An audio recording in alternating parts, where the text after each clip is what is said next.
सच्ची कहानी है जो मैं इस कहानी को अपने भजन के माध्यम से आपको सुना रही हूँ। एक खान साहब थे, वो एक पनवाड़ी की दुकान में रोज पान खाने जाया करते थे। एक दिन उन्होंने उसकी दुकान में एक तस्वीर देखी जिसमें छोटे से बालक की छवि थी। वो खान साहब उस बालक की तस्वीर देखकर पनवाड़ी से कहते हैं कि बालक तो बहुत ही सुंदर है।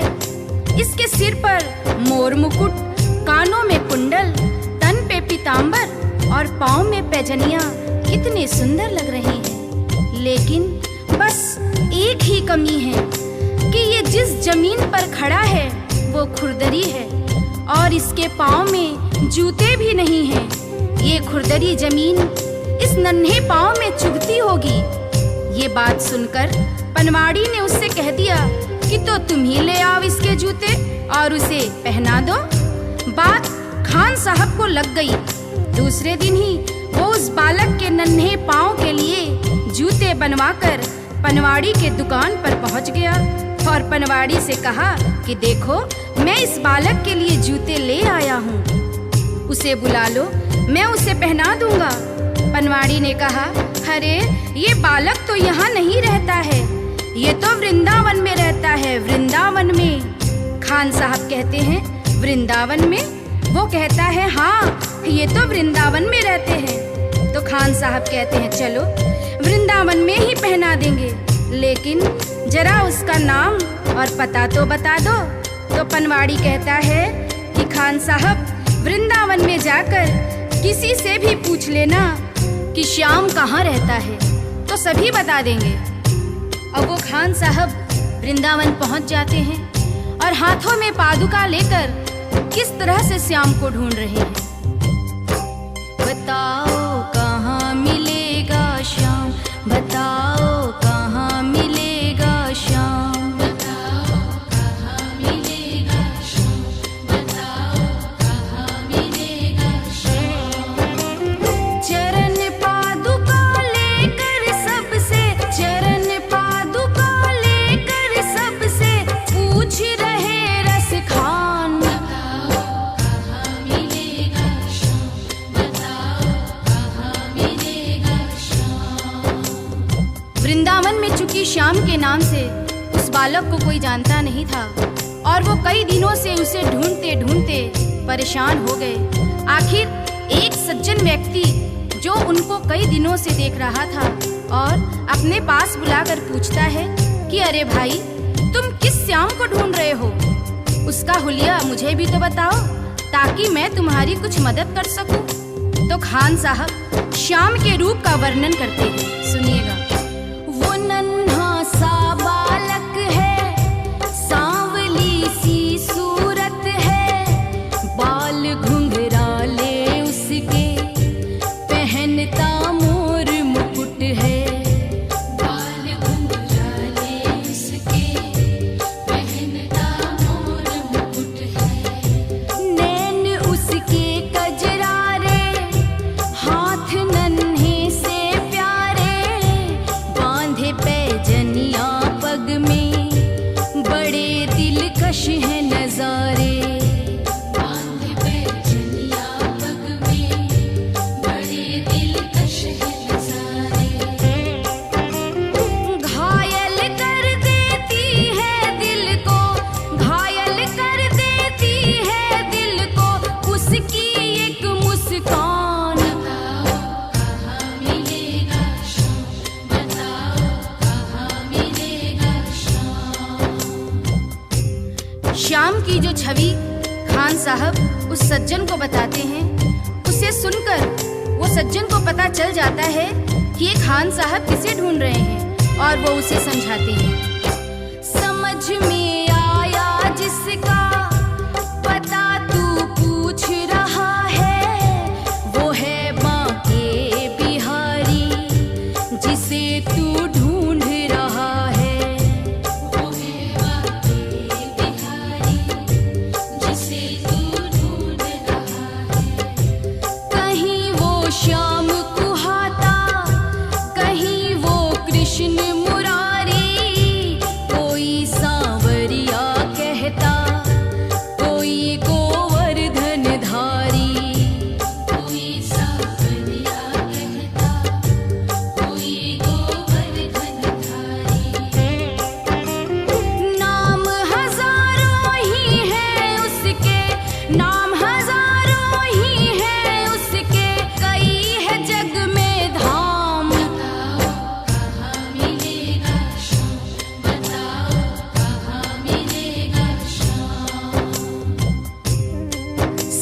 बातें सुनकर और उससे पता जानकर वो सीधे बांके बिहारी के मंदिर में पहुंच जाते हैं और ज्यों ही मंदिर के अंदर प्रवेश द्वार पर जाने लगते हैं, वहीं खड़ा पुजारी उन्हें मंदिर के अंदर जाने से रोक देता है और कहता है कि तुम अन्य जाति के हो, इसलिए तुम अंदर प्रवेश नहीं कर सकते हो।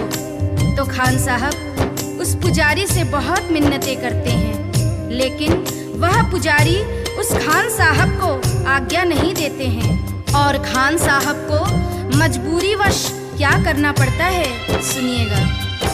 मुझे ना रोको भाई, मेरी समझो मजबूरी, शाम से मिलने दे दो, बड़ा है काम जरूरी। शाम से मिलने दे दो, बड़ा है काम जरूरी। सीढ़ियों पर मंदिर के डाल कर बैठा डेरा, कभी तो घर से बाहर शाम आएगा मेरा, कभी तो घर से बाहर शाम आएगा मेरा। इंतजार करते करते ही, इंतजार करते करते ही सुबह से हो गई शाम। बताओ कहाँ मिलेगा शाम, बताओ कहाँ मिलेगा शाम।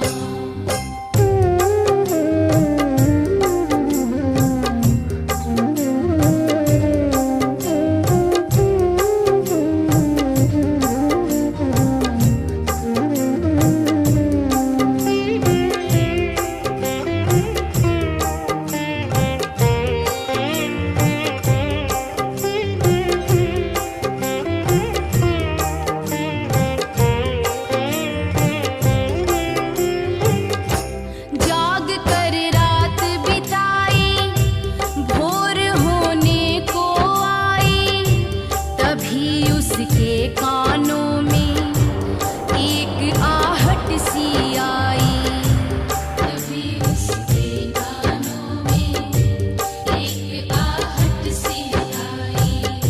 वो आगे पीछे देखे, वो देखे दाएं बाएं, वो चारों ओर ही देखे, नजर ना कोई आए।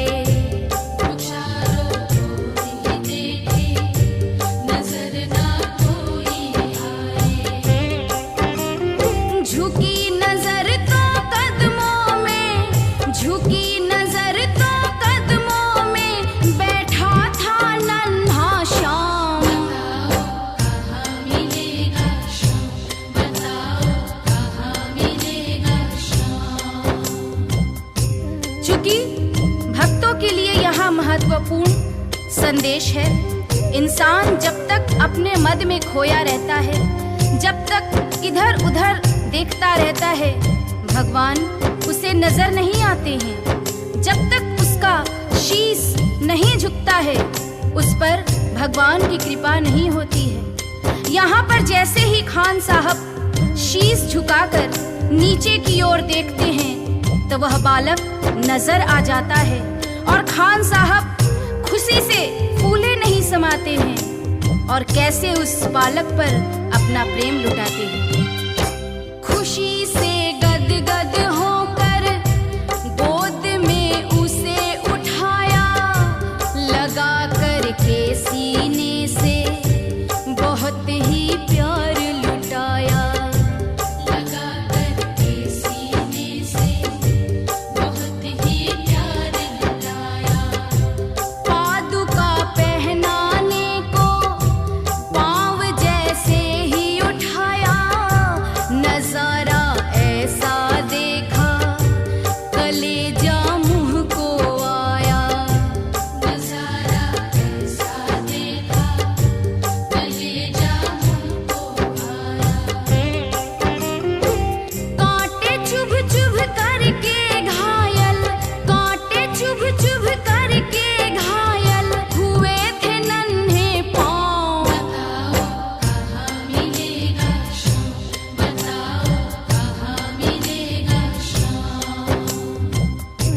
बालक के नन्हे नन्हे पांव कांटे चुभ चुभ कर छलनी हो जाते हैं, जिसे देखकर खान साहब का हृदय रोने लगता है और उनके आंखों में आंसू आ जाते हैं। वो सोचते हैं कि तस्वीर देखकर मुझे जिस बात का डर था वही हो गया है।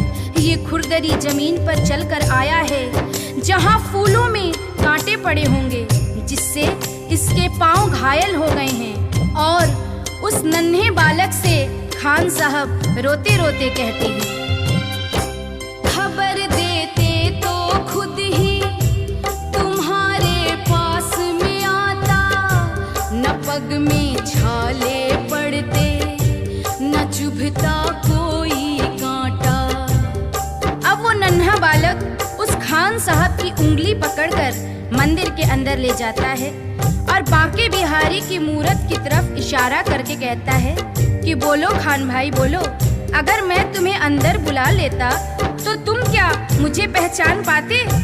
क्या तुमने यही मूरत अपने दिल में मेरे लिए बसाई थी? क्या तुम मुझे पहचान पाते? नहीं पहचान पाते ना? इसलिए ही छवि जैसी तू मेरी बसा के दिल में लाया, उसी ही रूप में तुझसे यहाँ मैं मिलने आया, उसी ही रूप में तुझसे यहाँ मैं मिलने आया। गोकुल से मैं पैदल आया, गोकुल से मैं पैदल आया, तेरे लिए ब्रजधाम। बताओ कहाँ मिलेगा श्याम, बताओ कहाँ मिलेगा श्याम। ये कटु सत्य है। गीता, रामायण, महाभारत कहीं भी पढ़ लीजिए। भगवान को हम जिस रूप में देखते हैं उसी रूप में वो हमें दर्शन देते हैं। जैसे कि द्रौपदी ने कृष्ण से कहा कि तुमने मेरा चीर बढ़ाने में इतनी देरी क्यों की, तो कृष्ण ने कहा कि दोष मेरा नहीं है द्रौपदी, दोष तुम्हारा है। द्रौपदी, मैं तो तुम्हारे पास ही खड़ा था, तुमने पुकारा ही नहीं। तुमने तो द्वारिकाधीश मेरी लाज बचाओ कहकर पुकारा, इसलिए मुझे द्वारका जाना पड़ा और तुम्हारे पास आने में मुझे वक्त लग गया। अगर तुम मुझे भैया कहकर बुलाती तो मैं तो तुम्हारे पास ही खड़ा था द्रौपदी। श्याम की बातें सुनकर कवि तो हुआ दीवाना, कहा मुझको भी दे दे तेरे चरणों में ठिकाना, कहा मुझको भी दे दे तेरे चरणों में ठिकाना। तो दुनिया का मालिक है ये मैंने जान लिया है, लिखूंगा पद तेरे ही आज से ठान लिया है, लिखूंगा पद तेरे ही आज से ठान लिया है। श्याम